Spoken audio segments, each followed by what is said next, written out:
ओम शांति। अव्यक्त परिवार में आपका स्वागत है। आज है दिन 28। रूहानी रॉयल्टी और प्योरिटी की पर्सनालिटी धारण करो। आज का विषय है देह की प्रवृत्ति को पवित्र बनाना। अव्यक्त इशारे।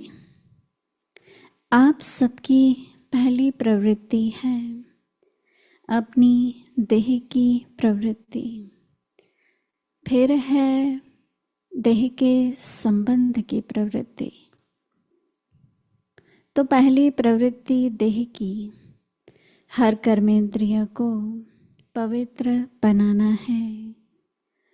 जब तक देह की प्रवृत्ति को पवित्र नहीं बनाया है, तब तक देह के संबंध की प्रवृत्ति चाहे हद की हो चाहे बेहद की हो, उसको भी पवित्र नहीं बना सकेंगे। तो पहले अपने आप से पूछो कि अपने शरीर रूपी घर को, अर्थात संकल्पों को, बुद्धि को, नयनों को और मुख को रूहानी अर्थात पवित्र बनाया है। ऐसी पवित्र आत्माएं ही महान हैं। अभी हम मोहिनी दीदी से सुनेंगे।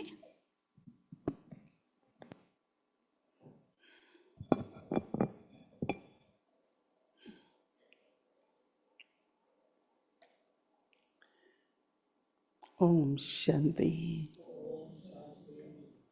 सभी ठीक हैं? बिल्कुल ठीक है, अच्छे हैं। बहुत अच्छा।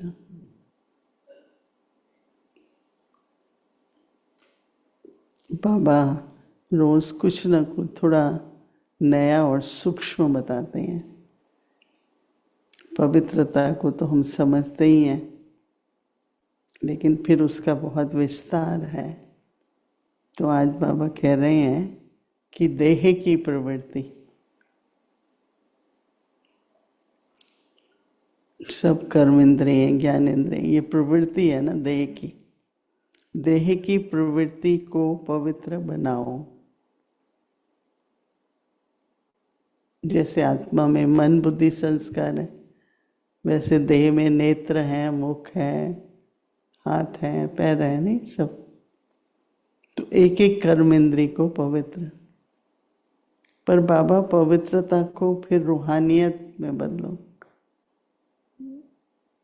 जैसे कई बहुत दुनिया में साधु संत महात्माएं पवित्र तो रहते ही हैं, नहीं? काफी कठोर तपस्या करते हैं, परंतु बाबा कहते हैं कि रूहानी बनाओ, जिसमें आत्मिक हो। तो आत्मिक है तो रूहानियत भी है, नहीं? तो बाबा कह रहे हैं कि आप सबकी पहली प्रवृत्ति है अपनी देह की प्रवृत्ति। कहते हैं ना, घर को आश्रम बनाओ, चैरिटी बिगिंस एट होम। तो बाबा कहते हैं सबसे पहले आपका शरीर जो है ना, आप सबकी पहली प्रवृत्ति है अपनी देह की प्रवृत्ति, और फिर है देह के संबंध की प्रवृत्ति।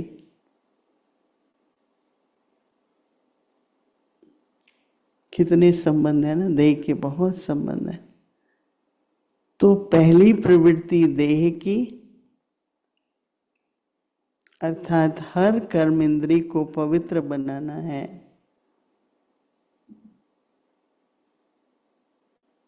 जो कुछ देखना है, सुनना है, बोलना है, सब पवित्र हो। तो बाबा कहते हैं जब तक देह की प्रवृत्ति को पवित्र नहीं बनाया है, तब तक देह के संबंध की प्रवृत्ति, क्योंकि अगर अपनी देह में ही पवित्रता नहीं है, तो देह के संबंध की प्रवृत्ति, चाहे वो हद की प्रवृत्ति हो, चाहे वो बेहद की हो, तो उसको बाबा कहते हैं भी पवित्र नहीं बना सकेंगे। इसका मतलब थोड़ा मोह लो। तो बाबा कहते हैं तो पहले अपने आप से पूछो कि अपने शरीर रूपी घर की,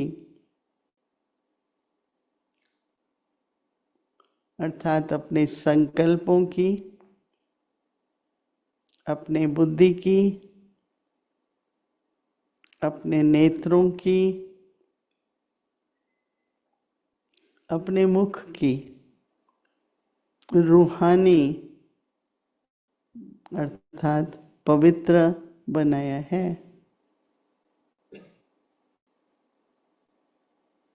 एकदम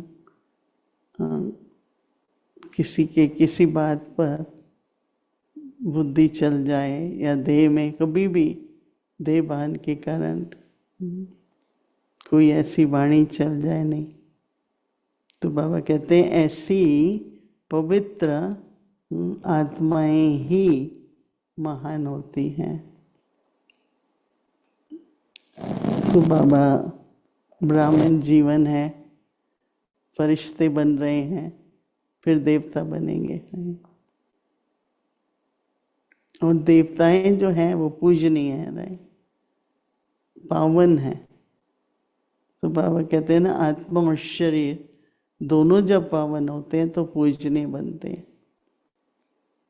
संगम युग पर ब्राह्मण हैं, महिमा योग्य हैं, सेवादारी हैं, पर जब शरीर भी पावन हो, पवित्र हो जाता है तो पूजनीय होता है। अब आप सोचो कि पूजा में लोगों की भावना होती है, इच्छाएं होती हैं, और उनको यही होता है कि हमारी सब मनोकामनाएं पूरी हो जाएंगी, ऐसी उनके अंदर भावना होती है। तो पवित्रता एक ऐसी शक्ति है, तो उसमें चाहे प्रकृति है, चाहे हमारे वाइब्रेशंस है। आज मैं बैठी यहाँ पर तो काफ़ी हम लोग सभी अपनी हर प्रकार से बुद्धि चलाते रहते हैं, संकल्प चलते हैं, सुनते हैं, बोलते हैं, फिर उसके बाद साक्षी होकर के ड्रामा देखते रहो। देखते समय तो नहीं बोलना होता है ना, सोचना भी नहीं चाहिए, पर कई लोग देख रहे होते हैं ना तो भी बोलते हैं, सुनते हैं, कहते हैं, कमेंट करेंगे। तो आज दोपहर से मैंने कहा कि इतनी साइलेंस देखो, ड्रामा भी तो कल्याणकारी है ना। तो जब कल्याणकारी है तो फिर इतना सोचने, इतना बुद्धि चलाने की तो कोई जरूरत भी नहीं है, नहीं, क्योंकि बहुत चली हुई होती है बुद्धि, फिर लगता है ऐसा तो हुआ ही नहीं। हर बात में होना ऐसा ही चाहिए, सोचो, बुद्धि चलाओ, फिर शांत हो जाओ, और फिर देखो क्या होता है ड्रामा में। तो बहुत सोचना, बहुत बुद्धि चलाना किसी भी बात में, उससे कुछ होता तो नहीं ना। और हमारी साइलेंस से पता नहीं कितनी आत्माओं को विश्व में शांति का अनुभव होगा, सकाश मिलेगी। और सबसे बड़ी बात यह है कि बाबा के साथ भी शांत होते हैं तो बैठ जाते हैं साइलेंस में, क्योंकि सूक्ष्म वतन, अपना घर, तो साइलेंस ही साइलेंस है ना। तो थोड़ा सा अपना अभ्यास जितना हम, तो वो पवित्रता से संबंधित है। साइलेंस भी पवित्र मन है तो बहुत बात अंदर जाती नहीं है। आजकल सुनते हैं, करते हैं, और थोड़ी देर के बाद अंदर नहीं जाता, न जानी भी नहीं चाहिए। कई बार दादी जान कहती थी कि जो बात चित्त को लग जाती है उसका चिंतन चलता रहता है, ये क्यों, ऐसा क्यों है। ऐसे ही कहते हैं कभी दिल को लग जाती है कोई, तो वो फीलिंग्स नहीं पूरी होती है, वो आती रहेंगी। ये कैसे इतना उसका दुख सुख मान अपमान निंदा स्तुति का चलता रहता है। दिल को लग गया ना, फिर दिमाग को लग जाता है। पर ठीक है, हमको कार्य मिला है, कई बातें आती हैं, कुछ सीखने को भी मिलता है। सीखते रहो, आगे बढ़ते रहो। नहीं तो क्या हो जाता है, बोझ हो जाता है, बुद्धि पर बोझ हो जाता है। कईयों का थकावट होती है शरीर की, कईयों का दिमाग थकता है, कईयों का दिल थक जाता है,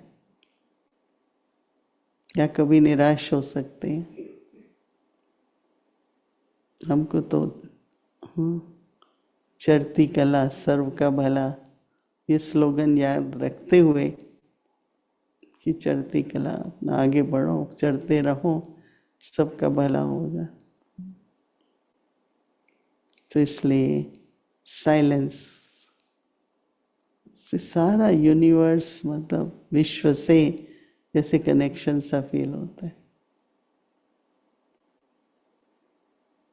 ऐसे भी भक्ति मार्ग में भी संध्या का समय बहुत अच्छा माना जाता है। हम लोग जब छोटे थे तो वो कहते थे 5 बजे सभी देवताएं सैर करने निकलते हैं। जो बच्चे अच्छा होंगे उनको देवताएं वरदान देंगे, जो बच्चे टाइम वेस्ट कर रहे होंगे फिर कहते थे देवताएं प्रकट होते हैं। तो शाम का समय इसलिए बाबा ने 6:30 से 7:30 रखा है, पर हम कम से कम नियम बनाए कि 7 से 7:30 योग करना ही है, कुछ भी हो जाए। एक नियम बनाना होता है ना हर एक चीज का जीवन में। तो शाम जैसे अमृत वेले का योग का महत्व है, शाम को क्या है, सब समेट लो।